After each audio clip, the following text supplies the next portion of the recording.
Ireland secured a convincing 29-10 win against England on Saturday at the Aviva Stadium, and I'm going to be reviewing each individual player's performance and giving them a score from 1 to 10, as well as selecting an overall man of the match as well. We're going to start off with England and work from the forwards to the backs. I'm going to start off with Ellis Genge, who I'm going to give a 6, Jamie George, who I'm going to give a 6.5, and Will Stewart, who I'm going to give a 5. Genge was his usual self in terms of energetic ball carrying, but I did feel struggled at scrum time, as the English definitely came off on the worst side of the referee's whistle at scrum time, with Porter and Furlong definitely dominating the English props. Jamie George, I'm giving a 6.5 because I feel Jamie George's line-out darts are very consistent, so that bumps his score up considerably. He does lack some of the sort of around the park explosiveness that the likes of Dan Sheehan and Malcolm Marks have, but nevertheless it was a good performance from Jamie George, and considering the threats the Irish have in terms of line-out steals, he did very well to hit his man every time. Will Stewart, I feel, didn't really perform anywhere near what he's capable of, and he hasn't been doing that of lately, despite the whole English pack being underperforming. I felt like physically he got dominated. I remember one carry, he just got smashed backwards when England were in the Irish 22 and had good momentum. So a 5 for Will Stewart, considering his underwhelming around the park performance and struggling at scrum time. Itoje, I'm going to be giving a 6, and Dave Ribbons a 5. Itoje was his usual self in terms of line-out ability, disrupting the Irish line-out ball and securing England's. Dave Ribbons, I'm giving a 5 because I felt like his inexperience in the England shirt definitely prevailed in terms of giving away a couple silly penalties. The one that springs to mind is not rolling away when the referee explicitly said, "Do not move." He moved and conceded sort of 30 points. Sorry, not 30 points, 30 metres of territory. So Dave Ribbons, slightly underwhelming performance, and Ollie Chesham looked definitely the better player when he came on. Moving into the English back row, I'm giving Laws a 6, Earls a 6.5, and Billy V a 4. Laws, once again, same as Itoje, was good in the line out and good at disrupting Irish line out ball, but around the park I feel with Laws at 6 you do miss a little bit of ball carrying ability that the likes of a Ludlam would give you, which would have helped England to get on the front foot. Ben Earl, I felt like his energy once again was really good, and I think he plays with more passion than the whole English pack combined, to be honest, because I feel there's a massive lack of just energy in the England side. The body language didn't look quite correct, and I felt Ben Earl, especially with like kick chase, etc., he was definitely one of the England players that looked most eager to get involved. So look, it's a dark day when you're giving players points based upon their energy on a pitch, but look, that's what it's come to with English performances at the moment. Billy V, once again, you can't, same as last week, you can't give a player that got a red card a generous score. I felt like even before he got red carded, he wasn't really imposing his size, and he wasn't the Billy of old with his brilliant ball carrying ability, and he did struggle against what was a physical Irish pack, constantly double tackling Billy V, which meant he couldn't gain any momentum. The red card, obviously, I have no disagreements with. It's a straight red card. So yeah, not a good day for Billy V. Into the English backs, I'm going to give Ben Youngs a 4.5 and George Ford a 6.5. I wasn't very impressed with Ben Youngs' performance. I feel like potentially to do with him getting older, although he does have a lot of experience, the speed of ball I felt was a real problem for England, which meant they really suffered. There's plenty of times George Ford was eager to get the ball, was cool in the ball, and it just took a fraction too long to get to him, which meant the opportunity was missed. George Ford, 6.5. I thought it was a good performance from Ford in general, in comparison to Farrell the previous week and his other teammates. I felt like he took a lot of responsibility, and he looked relatively dangerous, and he looked like he could make the England team gel a little bit better than last week. There's a lot less handling errors, so maybe that can be attributed down to George Ford, but I still feel England are kicking the ball away in good attacking positions a little bit too much. Moving into the English centres with Tuolangi and Marchant, I'm giving Tuolangi a 7 and Joe Marchant a 6. I felt Tuolangi was one of England's best players. I felt like he was good at getting England on the front foot and doing what Tuolangi does. He doesn't offer the same sort of range of passing ability and kicking ability as the likes of Ringrose or Aki, but look, he still was effective at what he did. Joe Marchant, once again, I'd call it a mediocre performance from Marchant. There were shades of some good attacking ability, especially in the wider channels. Potentially getting an arm free, he could have done with an offload or two. But look, he looked okay, but there wasn't an awful lot to shout about. So yeah, he gets a 6. Moving into the back three, I'm going to give Elliot Daly a 5.5. I'm going to give Watson a 6 and Stewart a 6.5. I felt like Daly had quite a few touches of the ball, and he clocked up quite a few run meters, but a lot of these run meters were relatively lateral, and he never really looked dangerous or like he was going to penetrate that Irish defence.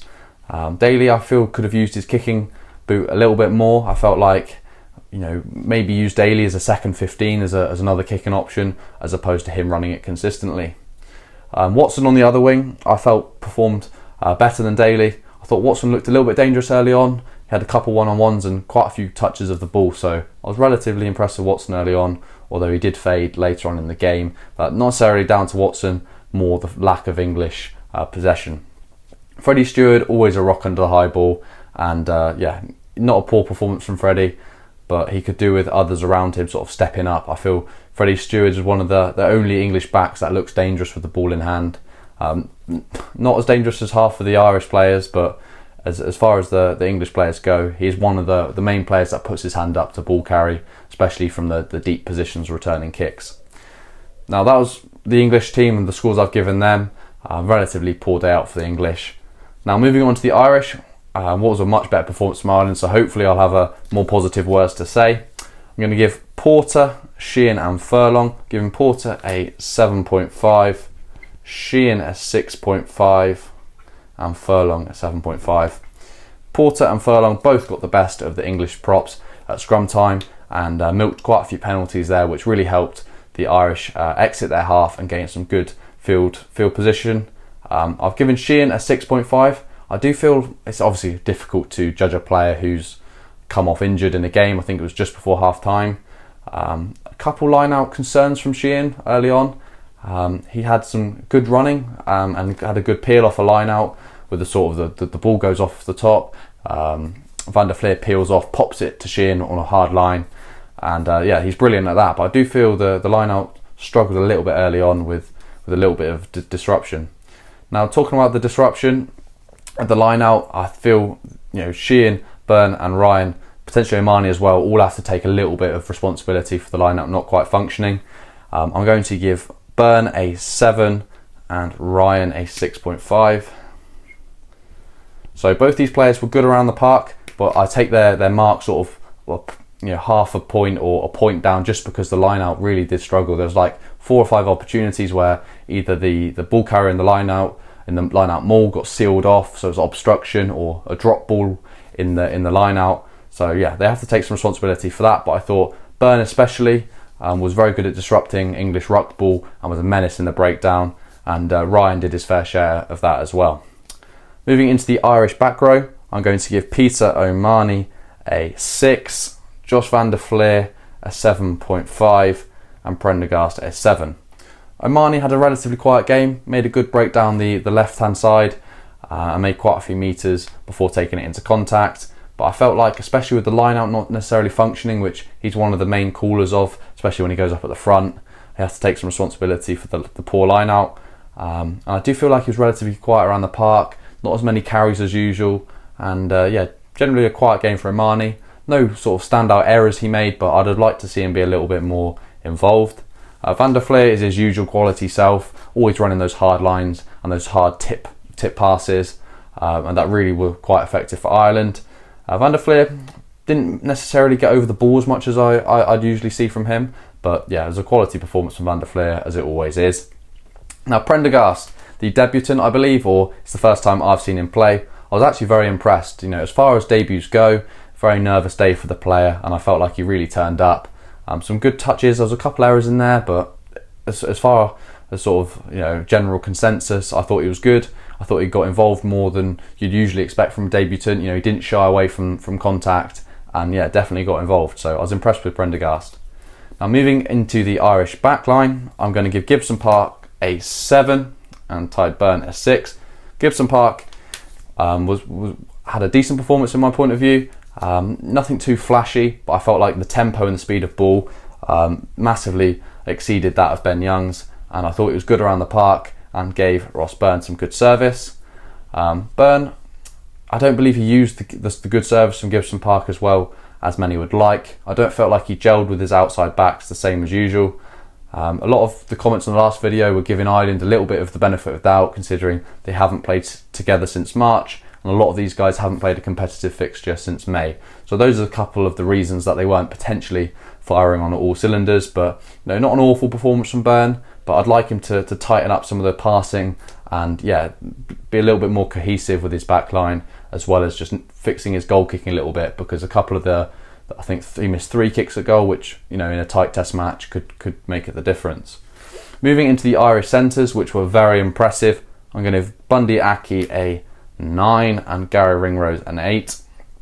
Bundy Aki was very involved in this game, running a good support line to score the first try. He assisted the Keith Earls try, I believe, with a beautiful right-handed pass to Keith Earls on the left wing, which I didn't know Bundy Aki had in his locker. I thought that was very impressive, and his work rate in terms of general carries around the park was very impressive. Gary Ringrose scored a try late on in the first half. I thought he was very impressive throughout the game. Not too flashy, but he did the basics well, which is massively underrated. You don't always have to be doing outstanding or miraculous things. As long as you're doing your job well, that's good enough for me. So I thought it was a good performance from Ringrose, very low error count, and on the whole, the try late on in that first half was one Ireland definitely needed to just assert their dominance. Moving into the back three, I'm going to give James Lowe a 7, Hansen an 8.5, and Hugo Keenan an 8. Now, James Lowe used his left boot to good effect in the game. It's a massive asset for Ireland, being able to stick your foot through the ball and go sort of 60 metres down the field. One of which the English back three really struggled to field, which meant Ireland exited from their own 22 all the way down to the English 22, nearly missing out on a 50-22. So look, James Lowe was a little bit quiet around the pitch. He didn't make as many line breaks as you might expect, but it wasn't that sort of game. It was a more sort of tight forward game, and he used his boot to good effect. Matt Hansen, one of the standout performances on the pitch. I felt like the try assist for the Irish second try with Gary Ringrose, a beautiful kick off the boot of Matt Hansen that landed right in the lap of Gary Ringrose. Once again, it was a very important try in the context of the game, and I didn't know Matt Hansen even had the ability to do that. I thought he was a little bit one-dimensional, but clearly I was wrong, and what a beautiful try from the Irish. Hugo Keenan, one of the most consistent Irish performers, day in, day out, and week in, week out for Ireland. He's just a phenomenal player, really. His kick returns are always of a high quality. He didn't make as many line breaks as you might expect, or it was quite a tightly contested game, so there wasn't that many line breaks. But Keenan looked very assured under the high ball and made some good return kicks and kick return meters. So impressive from Keenan. Nothing too flashy, but a lot of these Irish players were just warming back into the season, and to be not firing on all cylinders but beat England by nearly 20 points, you cannot complain. Now, in terms of standout performers on the pitch, I'd say the best English player was Manu Tuolangi. So I'd give the English man of the match to Manu Tuolangi, because I felt like his ball carrying really did improve, and I thought he was very effective at getting over the gain line. It was just the speed of ball and the lack of expansive style of rugby that meant England couldn't benefit from the go forward he was giving them. I'd say for Ireland, Bundy Aki just about takes it off Matt Hansen, even though Matt Hansen put in a sublime performance and had an awesome haircut with Keith Earls 100 engraved into his hair. So look, Hansen just misses out to Bundy Aki. I thought Bundy Aki showed a lot in this game, a good support running game, a good passing game, and a good carrying game. So look, Bundy Aki was the man of the match for me, and I was very impressed with his performance. So these are all the scores that I've given the players. Let me know if I've been a bit harsh on a few players, or if I've overestimated some of the players. Bundy Aki takes the man of the match for me. Let me know what your man of the match would be in the comments. And thank you very much for watching.